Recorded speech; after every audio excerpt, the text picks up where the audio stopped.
Halo, Assalamualaikum warahmatullahi wabarakatuh. Dengan saya Nanda Rizkalia, Prodi Manajemen, mata kuliah Ekonomi Mikro. Di sini saya akan membahas tentang teori ekonom dan cara berpikir seorang ekonom. Nah, apa sih itu teori ekonom? Teori ekonom membantu menjelaskan tentang penggunaan sumber daya terbatas. Seorang ekonom yang memecahkan masalah ekonomi menggunakan teori dan data empiris. Latar belakang teori ekonomi juga berasal dari pikiran-pikiran tokoh ekonomi terkemuka. Para ekonomi menggunakan rekomendasi kebijakan untuk menjaga keseimbangan ekonomi. Nah, di sini ada pembahasan, aku juga ada beberapa mencantumkan pembahasan, ada teori ekonomi, ada jenis-jenis kebutuhan dan lain-lain, sampai terakhir itu ada analisis positif dan normatif. Sesuai dengan judul, di sini saya akan membahas tentang teori ekonomi. Teori ekonomi adalah bagian dari ilmu ekonomi yang menjelaskan tentang mekanisme dari sebuah kegiatan ekonomi. Dan ekonomi ini terbagi menjadi dua jenis, yaitu mikroekonomi dan makroekonomi. Ilmu ekonomi sendiri ini memiliki pengertian yang berasal dari bahasa Latin, yaitu eikos yang berarti rumah tangga dan nomos yang berarti aturan. Jadi kita bisa simpulkan bahwasannya yaitu ekonomi adalah aturan-aturan dalam rumah tangga dalam upaya memenuhi kebutuhan. Ilmu ekonomi memiliki permasalahan yang berupa kelangkaan. Nah, kelangkaan bisa dikatakan jika manusia memiliki kebutuhan ekonomi terbatas, kemudian memenuhi kebutuhan ekonomi yang tidak terbatas. Bisa berupa yaitu tidak produksi lagi atau harga permintaan melambung tinggi dari harga pasaran biasanya.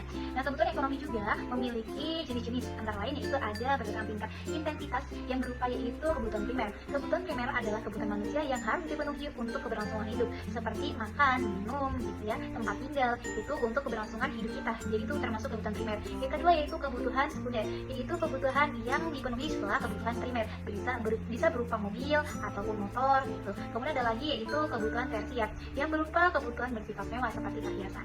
Poin kedua yaitu kebutuhan berdasarkan waktu pemenuhannya, yaitu ada kebutuhan sekarang dan kebutuhan masa depan. Kebutuhan sekarang adalah kebutuhan yang harus dilakukan saat ini atau tidak dapat ditunda, bisa berupa yaitu orang sakit yang harus berobat, jadi kan harus dilakukan untuk saat ini juga, itu merupakan kebutuhan sekarang. Kemudian kebutuhan untuk masa mendatang, yaitu kebutuhan yang dirancang untuk memenuhi masa depan atau masa mendatang, yang berupa kayak kita mempunyai impian membeli rumah atau membuat rumah. Kemudian kita di sini ada 3 poin yang ketiga, yaitu poin ketiga kebutuhan berdasarkan sifat pemenuhannya. Ada kebutuhan jasmani, ada kebutuhan rohani. Kebutuhan jasmani yaitu kebutuhan yang berkaitan dengan kesehatan, bisa berupa olahraga dan istirahat yang cukup. Kemudian kebutuhan rohani. Kebutuhan rohani yaitu kebutuhan yang berkaitan dengan kerohanian atau kejiwaan, yaitu ada beribadah atau kita rekreasi. Kemudian poin keempat adalah kebutuhan berdasarkan subjek. Ada 2 poin di sini, yaitu kebutuhan individu, kebutuhan bersama. Kebutuhan individu yaitu kebutuhan perseorangan, seperti seorang pelajar yang membutuhkan buku atau pulpen. Kemudian ada kebutuhan bersama, yaitu kebutuhan yang dipakai untuk bersama-sama, seperti rumah sakit atau jalan. Yang selanjutnya adalah barang. Selain jenis kebutuhan, di sini juga ada barang. Barang itu untuk alat pemuas kebutuhan. Ada jenis-jenis barang. Yang pertama yaitu ada berdasarkan cara memperoleh. Yang pertama, barang ekonomi. Barang ekonomi adalah barang yang diperoleh dengan cara butuh pengorbanan, seperti untuk membeli komputer atau membeli sepatu. Kita harus berjuang untuk mencari duit atau mencari uang untuk membeli alat tersebut. Kemudian ada juga barang non ekonomi, yaitu berupa barang yang tidak perlu perjuangan, seperti sinar matahari. Jadi kita tanpa perjuangan untuk sinar matahari juga ada ya di pagi hari, seperti itu. Kemudian yang kedua itu berdasarkan kepentingan. Berdasarkan kepentingan itu ada barang inferior. Bisa disebut kata barang inferior itu jika barang tersebut pemakaiannya disesuaikan dengan pendapatan. Ada berupa daging, ada ikan asin. Jika kalau orang kaya kan bisa banyak beli daging. Jika orang yang kurang mampu biasanya untuk membeli daging kurang mampu, jadi membeli ikan asin, seperti itu ya.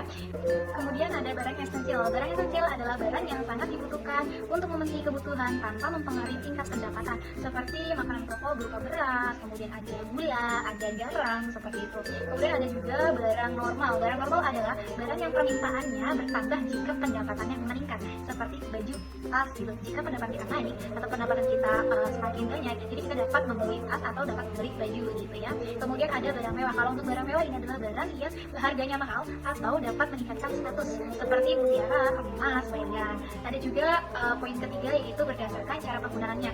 Cara penggunaan di sini ada barang yang berupa barang pribadi, ada barang publik. Barang pribadi adalah barang yang dimana digunakan oleh individu saja. Kemudian barang publik adalah barang yang digunakan untuk publik atau oleh orang banyak. Kemudian ada lagi untuk poin selanjutnya itu berdasarkan kebutuhan pemakaiannya. Barang barang berdasarkan kebutuhan pemakaiannya, yaitu kemudian ada berdasarkan cara penggunaannya. Ada barang pribadi dan barang publik. Barang pribadi adalah barang yang digunakan oleh individu, sedangkan barang publik adalah barang yang digunakan oleh banyak orang. Selanjutnya ada berdasarkan hubungan pemakaian, yaitu ada barang substitusi dan barang komplementer. Barang substitusi adalah barang yang dapat menggantikan barang lain, sedangkan barang komplementer adalah barang yang kegunaannya akan bertambah jika digunakan bersama dengan barang lain. Kemudian ada berdasarkan proses pengolahannya. Ada barang mentah, ada barang setengah jadi, dan barang jadi. Barang mentah adalah barang yang belum mengalami pengolahan, sedangkan barang setengah jadi adalah barang yang sudah diolah tapi belum siap pakai. Kemudian kalau barang jadi adalah barang yang sudah diproses hingga siap pakai. Berdasarkan bentuk sifatnya, ada barang tetap dan barang bergerak. Kalau barang tetap adalah barang yang bersifat tetap dan tahan lama, sedangkan barang bergerak adalah barang yang bersifat tidak tetap. Lalu ada ekonomi sebagai ilmuwan. Nah, para ekonom ini biasanya menyelesaikan masalahnya dengan mengumpulkan dan menganalisis data sebagai bukti. Dan dia melakukan metode ilmiah juga yang berupa observasi, teori, dan observasi lagi. Seorang ekonomi juga menguji teorinya dengan mengumpulkan dan menganalisis data-datanya di berbagai negara. Jadi nggak hanya di negara satu saja, tapi di berbagai negara. Bila hipotesisnya tidak berkaitan erat dengan permasalahan, maka teori akan diragukan. Dan sebaliknya, bila berkaitan, maka teori tersebut akan didukung. Jadi, para ekonom pun memiliki rintangan tersendiri. Yang pertama yaitu sulitnya melakukan eksperimen dalam ilmu ekonomi. Yang kedua yaitu para ekonom harus mengumpulkan data dari kejadian nyata yang apa adanya. Kemudian ada yang ketiga, tidak boleh memanipulasi kebijakan moneter negara yang dibutuhkan. Jadi para ekonom ini harus memperhatikan eksperimen-eksperimennya secara alami yang terjadi dalam sejarah. Kenapa kok dalam sejarah? Karena bagian-bagian sejarah ini memberikan pemahaman mengenai perekonomian masa lampau dan mengevaluasi teori ekonomi pada masa kini. Lalu ada model-model ekonomi. Model-model ekonomi terdapat dua, yaitu ada model diagram aliran sirkuler, yang berarti model yang menggambarkan aliran pendapatan dan pengeluaran dalam suatu perekonomian. Atau ini bisa disebut juga lebih singkatnya model visual perekonomian yang menunjukkan bagaimana uang mengalir ke pasar-pasar melalui rumah tangga dan perusahaan. Nah, di dalam diagram aliran sirkuler ini terbagi dua bagian, yaitu ada bagian dalam dan bagian luar. Bagian dalam yaitu berupa aliran input dan output yang berupa faktor produksi, tenaga kerja, tanah, modal. Sedangkan untuk bagian luar itu berupa aliran uang, atau bisa disebut untuk pengeluaran pembelian barang dan jasa, kemudian mengalir ke pendapatan berupa gaji, sewa, dan keuntungan, dan mengalir lagi ke perusahaan, kemudian ke rumah tangga, sehingga tuh berulang kembali.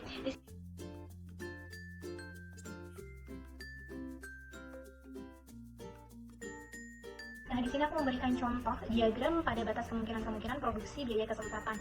Ada suatu perusahaan memproduksi mobil dan motor. Nah, untuk sebelah vertikal itu ada mobil dan horizontal ada motor. Di bagian mobil sendiri itu ada yang paling tinggi atau dia punya angka 100 dan 80, dan paling bawah itu 50. Jadi, sebuah perusahaan paling bisa maksimal memproduksi mobil yaitu 100 mobil. Sedangkan kalau motor maksimalnya bisa diproduksi oleh perusahaan itu 1.500. Jadi, biaya yang dikeluarkan oleh perusahaan jika memproduksi 100 mobil, jadi kan udah full, untung dananya sudah tidak ada lagi sisa, jadi tidak bisa menghasilkan motor atau 0 motor. Sedangkan kebalikannya, jika memproduksi 1.500 motor, maka perusahaan tidak dapat memproduksi si mobil tersebut begitu. Nah, untuk titik C ini ada 80, jadi untuk 80 itu mobil, jadi kalau misalkan memproduksi 80 mobil, maka akan terdapat 700 motor yang akan diproduksi oleh perusahaan. Dan untuk titik D, memproduksi 50 mobil pada 1.500 motor, seperti itu.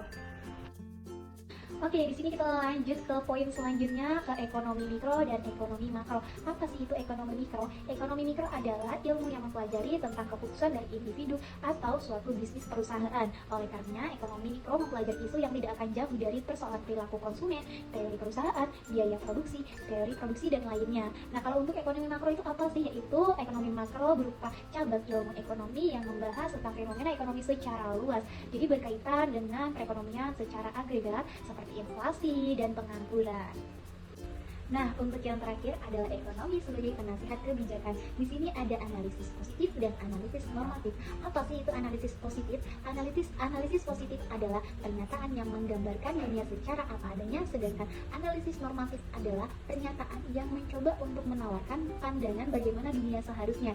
Jadi untuk perbedaan dari pernyataan kedua tersebut adalah bagaimana kita menguji kebenarannya. Oke, terima kasih banyak atas waktunya. Kurang lebihnya saya mohon maaf, saya akhiri. Saya Nanda Rizkalia. Wassalamualaikum warahmatullahi wabarakatuh.